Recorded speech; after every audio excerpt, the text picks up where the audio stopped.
In July 2024, the Spanish national team won their country's fourth European Championship in the final against England, capping off one of the most exciting runs we've ever seen in that particular tournament. They won every single one of the games they played, including big wins over Italy, Croatia, host nation Germany, France, and eventually the pre-tournament favorites England in the final. And as they continued to impress in every single round of the tournament, two Spanish players in particular stood out. And no, it wasn't Nico Williams and Lamine Yamal, although those guys were pretty instrumental to the team's eventual success. It was actually these two guys, Aymeric Laporte and Robin Lenormand, for reasons that had very little to do with what was happening on the pitch. If Aymeric Laporte and Robin Lenormand don't sound like ethnically Spanish names, because they're not. Both of these players, who just as a reminder made up the backbone of the Spanish defense that only gave up 4 goals for the entire tournament, were born and raised in France. Former Spanish coach Vicente Del Bosque praised the contributions of two, quote, immigrants during the tournament, meaning these guys, but ironically, while both Yamal and Williams do have families that come from other countries, they were actually born in Spain. The real immigrants in the team, at least in the most literal sense, were these guys, who were granted Spanish citizenship because of the years they spent working there. And that caught my attention because I've been thinking about these questions for a while and have just never really had a good chance to dig into it. Players have been switching their national allegiances for a long time. Going all the way back to the 1930s, Italy were recruiting players from Argentina to come play for the Italian national team at the first World Cups. But as globalization has increased since then, so too has the complexity of what things like nationality and representing a country actually mean, as well as the responses to it.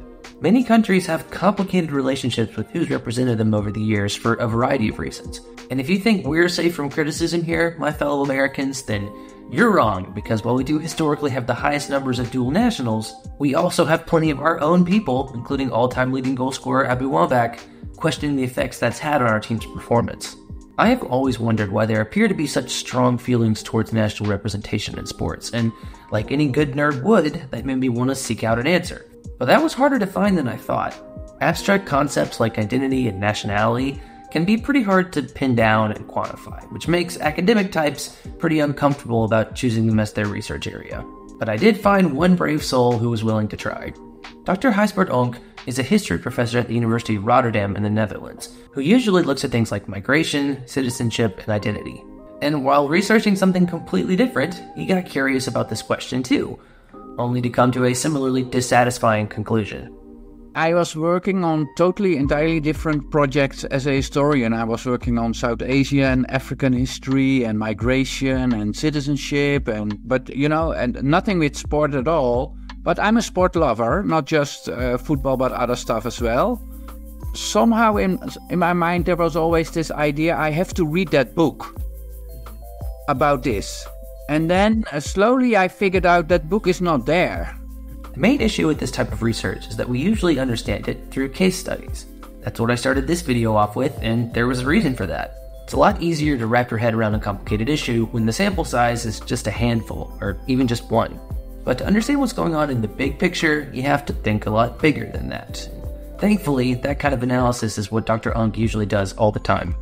I thought, it's not too difficult. If you have, the World Cup since the 1930s, you make a database, and then you look whether they are foreign-born or not, and whom they represent, and then what kind of issues are involved.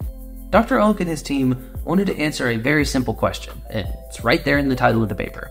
Has the World Cup become more migratory?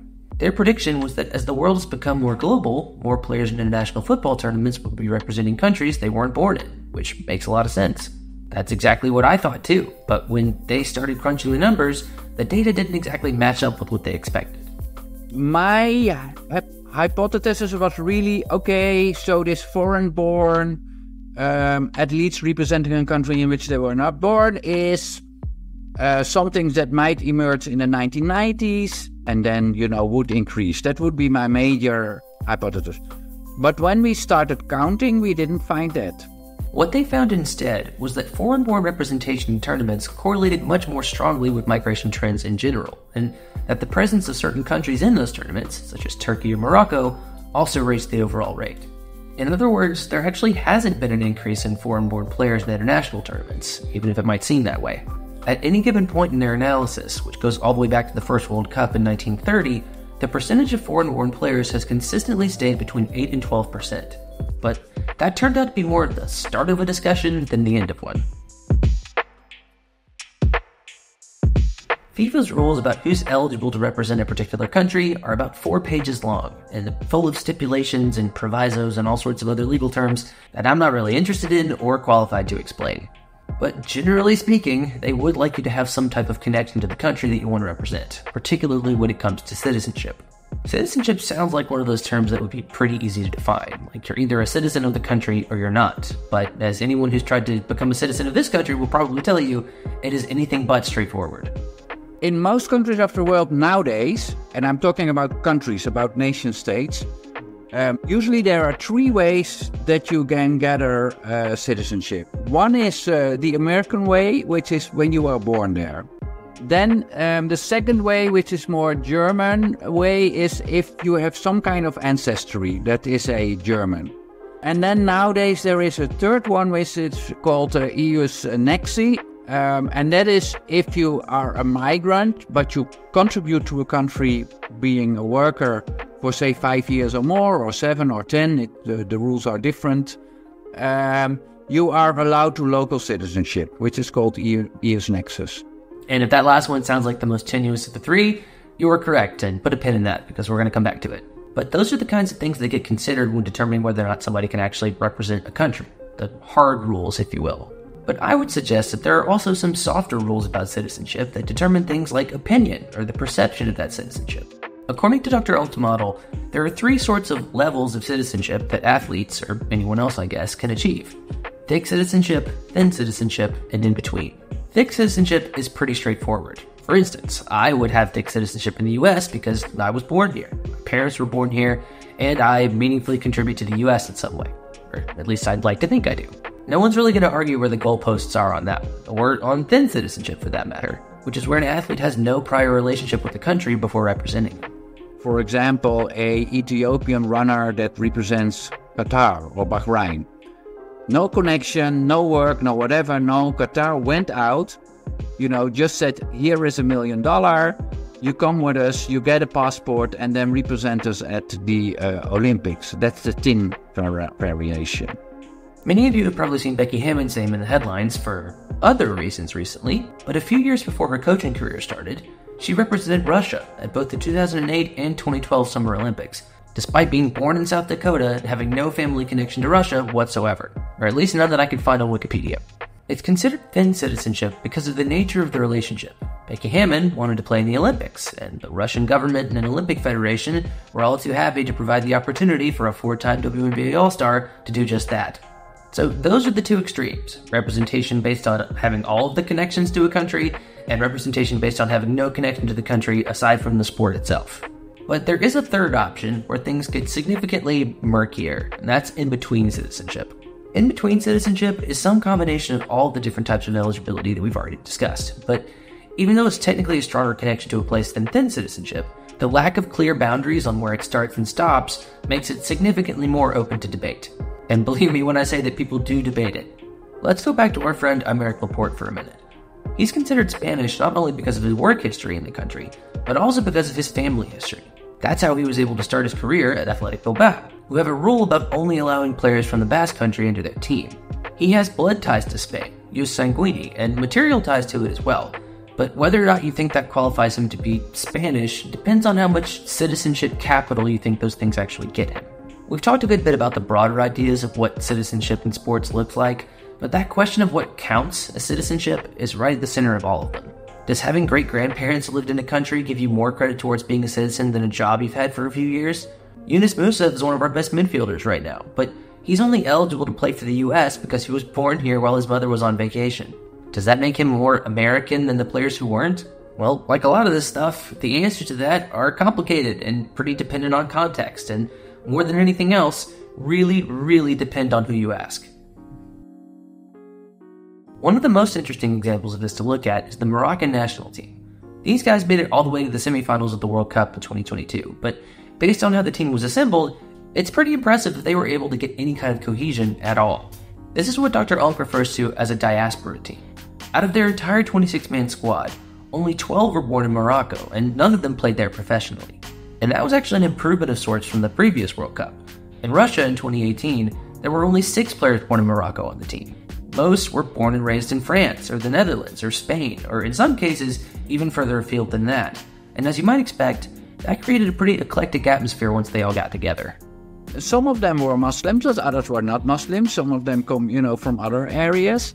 But they did not speak Arabic. They did not even speak French or Dutch, because the French Moroccans, they don't speak Dutch, and the Dutch Moroccans, they don't speak French. So the language was English in the team, whereas there was no English player in the team. And that is the representation of Morocco at that time, which is a kind of, if you look where nation and nationality comes from, it's weird. If nationality doesn't come from shared borders or a shared flag, shared religion, or even a shared language, then where does it come from? If you take all that away, then what are you actually representing? The US team is actually a really interesting example here, because some of these cases of in-between citizenship can get downright convoluted, and a couple of them are on our team. Tim Weah was born in Brooklyn, but through his parents, he's also eligible to represent France, Jamaica, and Liberia. I mentioned Yunus Musa earlier. He's an American citizen by birth, but he's also eligible to represent Ghana, England, and Italy too. Outside the US, Dr. Oonk mentioned cases like Adnan Januzaj, who was born in Belgium and played for their national team, but could have represented Albania, Kosovo, Serbia, Turkey, or Croatia. So if you're a talented young player and the national teams you're eligible for come calling, how do you make that choice? Good question, but you're gonna have to, because sooner or later, people are gonna wanna know what's going on. Journalists, for example, they ask those questions. Did you make up your mind already? What are you going to do? And then obviously they are very professional. They have media training and they say, no, I'm not sure yet, this and this and that. But then meanwhile, the national federations, they come to them and they chat and they have a coffee and another coffee and whatever. But what we are really asking is those people to choose between the father and the mother often. If there is a divorce, we never would ask, are you in favor of your father or your mother? Because, we think that's a kind of unfair to ask that kind of question to a child, right? But when it comes to football, we ask that question constantly. One of the more evident consequences of this system is that it can quite literally split a family in two. So much so that one sibling may play for one of the eligible countries, while another plays for a different one. Granit Xhaka, for instance, plays for Switzerland, where he was born, but his brother, Talon, plays for Albania, where their family is from originally. Thiago Alcantara plays for the Spanish national team, despite having Brazilian parents and being born in Italy, but his brother, Rafinha, chose to represent Brazil. There are quite a few examples of siblings who've done this in various sports, and there are many reasons that one player might choose to play for a country over another, but once they do choose, there are no takebacks as far as FIFA is concerned. FIFA rules are such that if you make an official appearance for a particular country, that's it. And keep in mind that these decisions, which will have very real impacts on their future careers, are often happening when these players are very, very young, and they may not have all the answers to these incredibly complicated questions about national identity. And whatever they do end up choosing, there will be criticisms from either side of the argument coming for them. The people in their birth country might feel betrayed that they've chosen to play for someone else, and the people in their adopted country might feel like they aren't actually qualified to represent them. So my next question is, where do those feelings, which are often quite strong, come from? And why do we continue to put athletes in that uncomfortable position of having to choose between two very different parts of their identity? The answer to that, according to Dr. Oonk, is nationalism, and it's been around a lot longer than any of these rules about eligibility. There is this very strong 19th century idea that you can only represent one country. And this has to do with war, right? This really has to do with war. You can only be in one army. If you have, two sons, you don't want one son in the French army and then the other sons in the German, and then they start fighting. I mean, that can't be. It's two sons, it's my blood. That's there. The issue with that is that that's not how personal identity works at all. A while back, I made a video about Tottenham manager Ange Postecoglou, who was born in Greece to Greek parents, but grew up in Australia and lived there for most of his life. So is he Australian or is he Greek?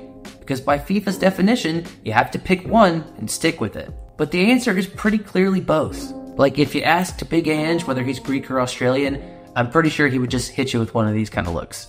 Because identity isn't actually usually an either or kind of deal. It's a both and.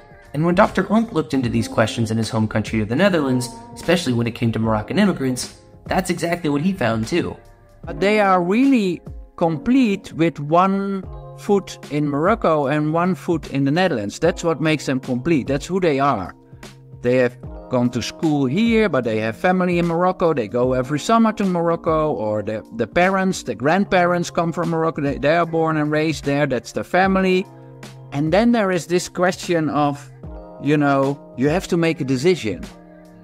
So I am very much in favor of more the Olympic way. Yes, you have to make a decision, but you can change your mind in 4 years' time. What Dr. Oonk is referring to there are the Olympic rules around eligibility, which do allow athletes to change their national representation if they want to. Joel Embiid, for instance, just won a gold medal with the US at the 2024 Games in Paris, but he's also eligible for both France and Cameroon, and it's suggested that he might play for one of them at the LA Olympics in 2028. And I think that's, completely fine. The nature of these things is such that individual cases, especially prominent ones, make it seem like it's a much bigger issue than it actually is. But like I said earlier, Dr. Oonk's research found that multinationals only make up between 8 and 10% of any particular World Cup. And the patterns that get us there are not random. While you might think that relaxing the rules around switching nationalities would create this influx of people doing that, historically that just isn't true. The first step towards combating all of those negative feelings around nationalism is to change the rules, to allow players to switch allegiances if they want to, and to normalize that. Because people change, and their attitudes about their identities also change. And they should be allowed the opportunity to have their national representation reflect that.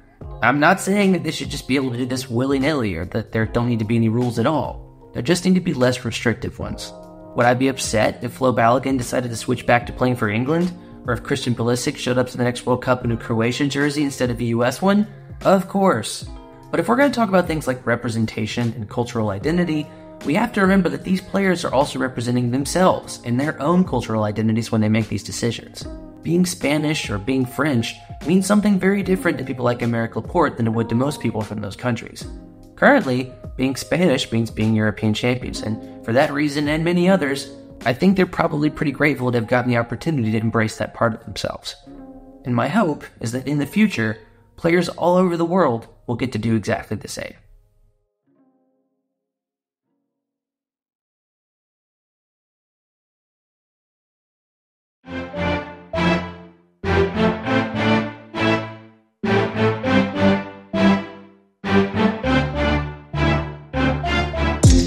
Hi everyone, my name is Will, and this is my channel Student of the Game. We study sports psychology and culture.